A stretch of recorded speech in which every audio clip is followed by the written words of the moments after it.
The padlock gleamed in the morning sun, brand new and utterly unauthorized.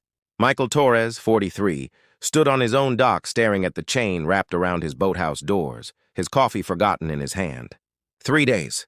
He'd been on a work trip for 3 days, and in that time, someone had locked him out of his own property.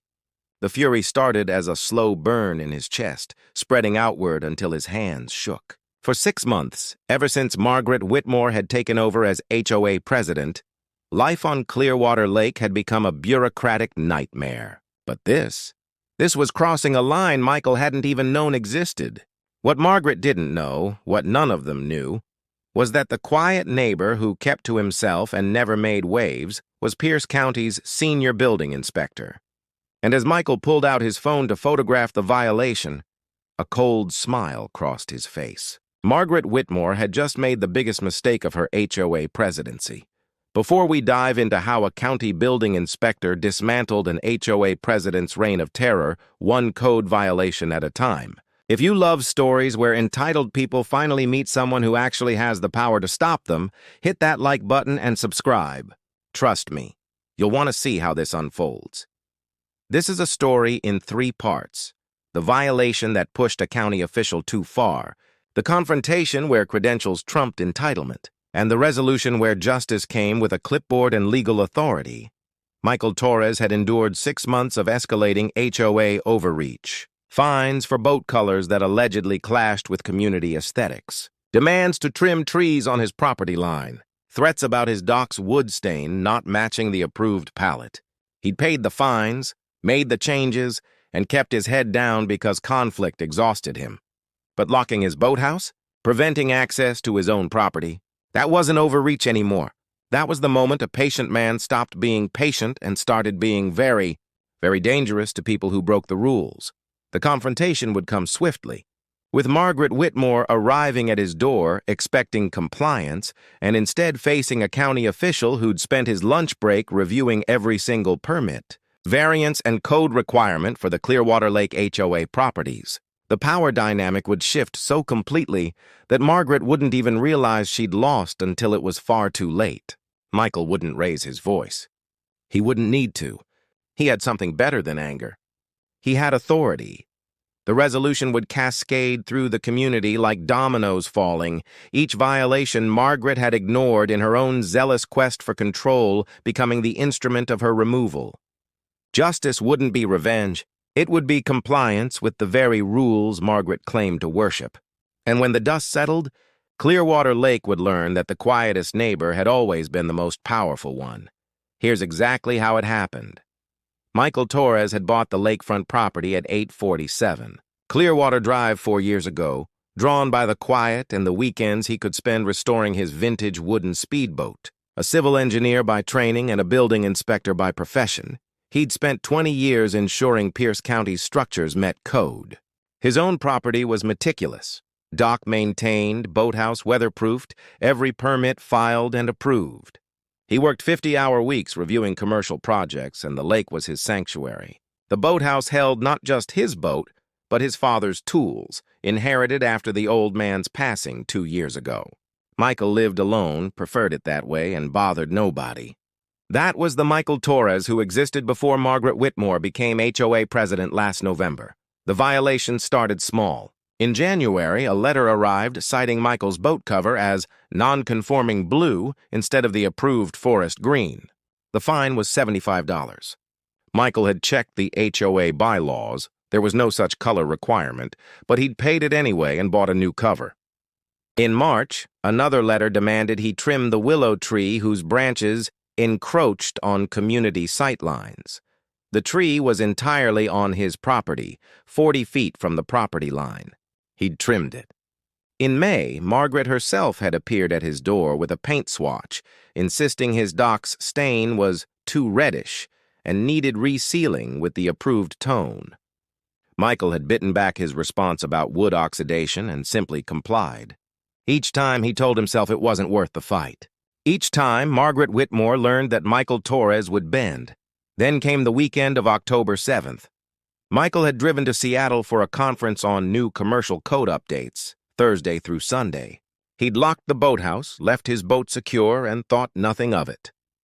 When he returned Sunday evening, exhausted from 3 days of presentations, he almost missed it in the fading light. Almost. The chain was professional grade, the padlock substantial. A laminated notice zip-tied to the handle read, "Structure under HOA review. Unauthorized access, prohibited pending compliance inspection. M. Whitmore, HOA president." Michael read it 3 times, his disbelief morphing into something darker. She'd locked his property. While he was gone, Margaret Whitmore had physically prevented him from accessing his own boathouse. The notice cited structural concerns and potential safety violations that required immediate review. No specifics. No prior warning. Just a lock and Margaret's signature. Michael had called her that night, keeping his voice level. Margaret's response came clipped and condescending. "Mr. Torres, several residents expressed concerns about your boathouse's condition. As president, I have the authority to secure structures pending safety review. You'll have access once our approved inspector clears it." Michael had asked what concerns, specifically. "That's not your concern right now. The HOA acts in the community's best interest." He'd asked when this inspection would occur. "When our inspector has availability. Could be a week, could be 3. Then she'd added the line that sealed her fate. "Frankly, Michael, if you'd been more cooperative with previous directives, we wouldn't need these measures. Consider this motivation to take HOA requirements seriously." She'd hung up before he could respond. Michael tried the police Monday morning. The dispatcher was sympathetic but clear. Civil matter, HOA dispute. They couldn't remove the lock without a court order. "You'd need to file with civil court, sir. Could take weeks to get a hearing." Michael had thanked her and hung up. He'd spent Monday evening staring at the lake, thinking about his father's tools locked inside, about the boat he couldn't access, about 6 months of bending to unreasonable demands. And then he'd stopped thinking about it as a homeowner problem.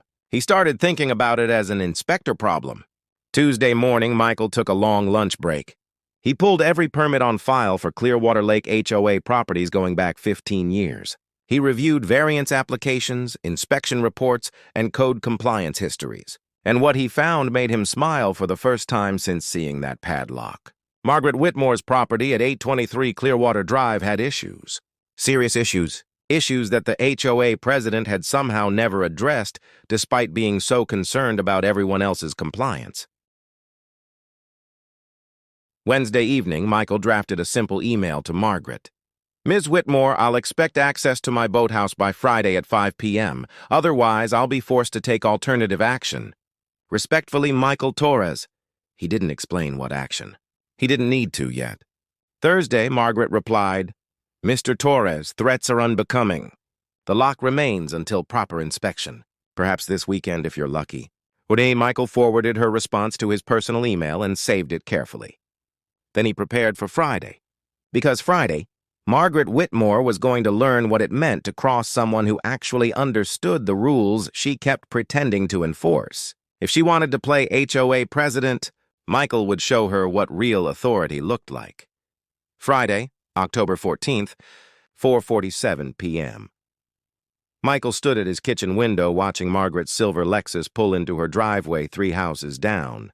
She climbed out wearing yoga clothes and carrying a Whole Foods bag, already mentally in weekend mode. She had no idea Michael had taken the afternoon off work.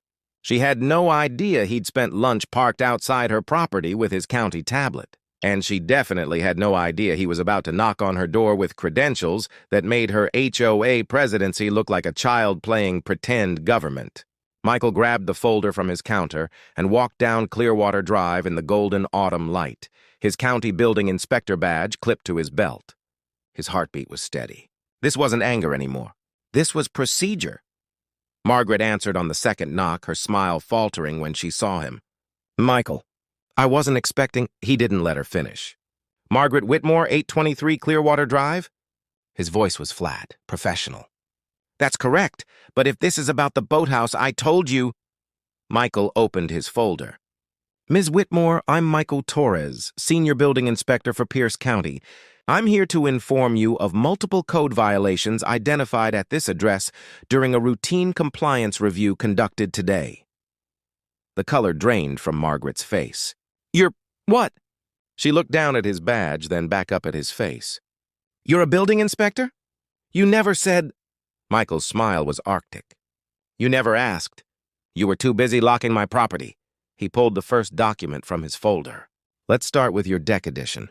Permit number 2019-447 RES, approved for a 12 by 16-foot structure with specific load-bearing requirements. Your actual construction measures 12 by 22 feet, exceeding permitted dimensions by 6 feet. That's a violation of permit conditions, Ms. Whitmore.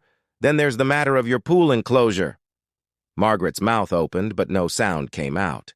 Michael continued, his tone never changing. "Permit 2021-089 RES approved a seasonal fabric enclosure. You've installed a permanent aluminum and glass structure that requires an entirely different permit category, engineering review, and property line setback variance you never obtained. Current position violates setback requirements by 4 feet, 3 inches. I measured myself today during lunch," Margaret found her voice. "You can't just inspect my property without permission." "That's harassment!" Michael raised an eyebrow. "Actually, Ms. Whitmore, as a county building inspector, I can conduct exterior observations from public right-of-way anytime I have reasonable cause to suspect violations. Your unauthorized structures are visible from the street. No warrant needed, no permission required. That's County Code 1804.210 if you'd like to look it up." He pulled another sheet. "Then we have your dock modification.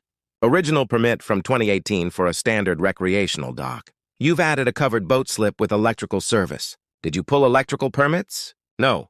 Did you file for dock expansion approval? No. Did you get marine resources approval for overwater structure modification? Also no." Margaret's face had gone from pale to red. "This is because I locked your boathouse. You're retaliating." Michael's expression didn't change. "I'm enforcing code, Ms. Whitmore. Same job I do 40 hours a week for everyone else in this county. The difference is, most people don't lock a building inspector's property while he's out of town." He closed the folder. "Here's what happens now. You have 2 options. Option 1, I file formal violation notices with the county on Monday morning.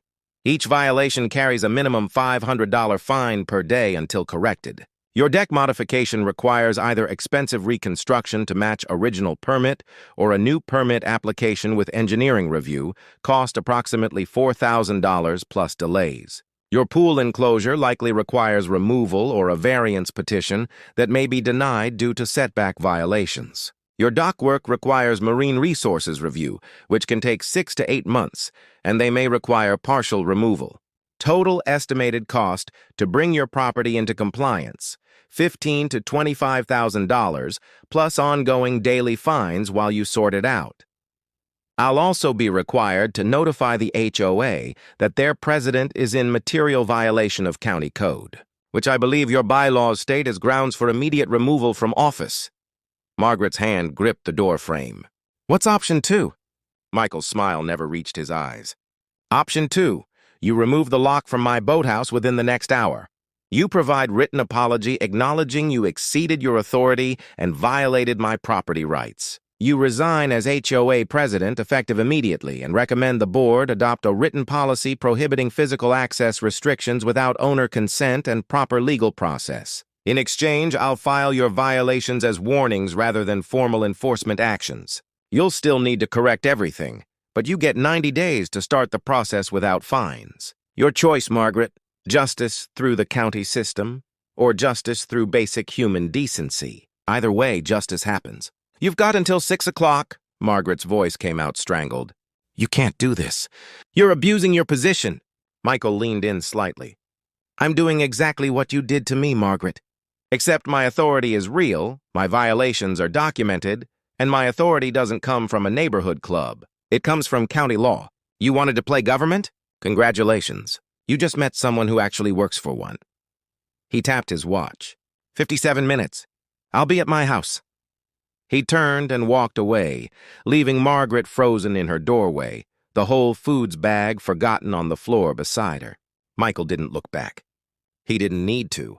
20 years of enforcement had taught him exactly what happened when people realized they'd been playing games with someone who held real cards.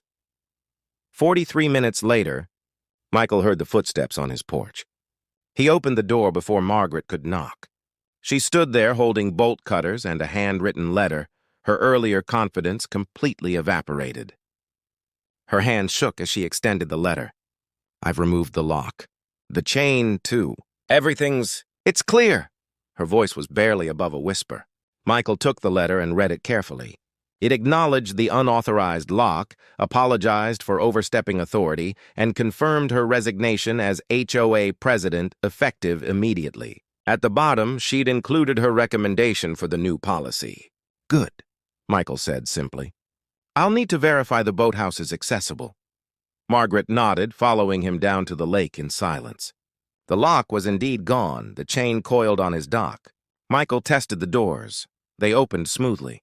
His boat sat exactly as he'd left it, his father's toolbox undisturbed on the workbench. He turned to Margaret. The county violations are real, Margaret. I wasn't bluffing about those. You have 90 days to start the permitting process for corrections. I'd recommend hiring a good contractor and being very honest about what needs fixing. Margaret's eyes were red. I was trying to keep the neighborhood nice. Standards matter. Michael shook his head. No, you were trying to control people. There's a difference. Standards matter when they're consistent, fair, and legally sound. What you were doing was harassment dressed up as community service. He crossed his arms. You want to know the ironic part? If you'd just asked me about any of your projects, I would have helped you. I would have told you exactly what permits you needed, walked you through the process, maybe even done informal review to catch problems early. But you never asked. You just assumed everyone else was the problem while ignoring your own issues. Margaret wiped her eyes. I didn't know you were an inspector. Michael's laugh was bitter. And that's exactly the problem. You didn't know anything about me. Just like you didn't know why I needed that specific blue boat cover. It was my dad's, and I kept it because he died the week after giving it to me. Just like you didn't know that willow tree was planted when my daughter was born, before my divorce. You didn't care to know. You just cared about control. The resignation went through the HOA board that Sunday evening. Michael received an email from the interim president, Robert Chen, a retired attorney who'd served on the board for years. Michael, Margaret has stepped down. The board is horrified by her actions regarding your property. We're implementing new oversight policies to prevent this kind of abuse of authority. If you're willing, we'd appreciate your input on reasonable property standards that actually make sense. No pressure. Rob? Michael smiled at that. He wrote back, Rob, happy to help. Let's focus on actual safety issues and property maintenance, not aesthetic dictates. And maybe let's remember we're neighbors first. HOA members second. Michael. 2 weeks later, Michael sat on his dock at sunset, his father's vintage speedboat floating gently beside him. The October air was crisp, the lake mirror smooth. He'd spent the afternoon working on the engine, his father's tools spread around him exactly as they should be. No locks, no restrictions. Just a man and his boat and the piece he'd bought this property for in the first place. Robert Chen had walked down from his house earlier, bringing the new draft HOA policies for Michael's review. They were reasonable. Actual code compliance, legitimate safety concerns, nothing about paint colors or boat cover shades. We were idiots to let her run wild like that, Robert had said. Half the neighborhood was afraid to push back. Thank God you finally did, Michael had shrugged. I just enforced the rules, Rob, same as I do every day at work. Margaret Whitmore's property transformation took 4 months. Michael watched from a distance as contractors tore down the unauthorized pool enclosure, rebuilt her deck to permitted dimensions, and removed the illegal dock extension. The county had granted her permits for proper reconstruction, but the cost had been substantial. $22,000, according to neighborhood rumors. She'd moved through the community with her head down, no longer stopping neighbors to discuss violations. In January, Michael saw her at the community mailboxes. She'd looked at him, seemed about to speak, then simply nodded and walked away. He'd nodded back. There was nothing left to say. She'd learned what he'd tried to teach her. Authority without accountability is just bullying with paperwork. And sometimes the quietest neighbor is quiet because they don't need to prove anything. They already know what power they hold. Michael sat on his dock until the sun touched the horizon, painting the lake in shades of amber and rose. His phone buzzed, a text from his daughter asking about Thanksgiving plans. He smiled and replied, then set the phone down and just breathed. This was why he'd bought this place. This moment, this peace, this freedom to exist on his own property without someone else's arbitrary rules crushing down on him. Margaret Whitmore had tried to take that away because she could, because no one had stopped her before, because small authority had corrupted her into thinking she had large power. But she'd chosen the wrong neighbor. She'd locked the wrong boathouse.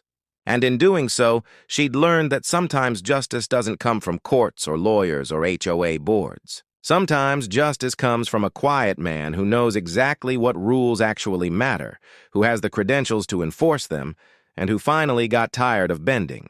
Michael had learned something too. That standing up to bullies didn't require anger or drama or revenge. It just required knowing the rules better than they did and being willing to enforce them equally. As he watched the sun disappear behind the trees, Michael thought about his father's advice from years ago. Son, always know the rules, because the people who make them rarely do. His father had been right, and Margaret Whitmore had paid $22,000 to learn that lesson. Across the country in Chapel Hill, North Carolina, retired Marine Corps logistics officer Diana Vega was reviewing the notice taped to her apartment door when her building's property manager appeared demanding immediate removal of her service dog. Diana smiled, the same smile that had once preceded supply chain optimizations that saved millions in military resources and pulled out both her ADA accommodation paperwork and the complaint she'd already filed with HUD about the building's 17 accessibility violations. Please, she said quietly, keep making demands. I spent 20 years coordinating complex operations under pressure. This is just paperwork. The manager's face went pale as Diana handed him the HUD investigator's business card. She'll be here Monday. I suggest you review your compliance manuals this weekend. But that's a story for another time.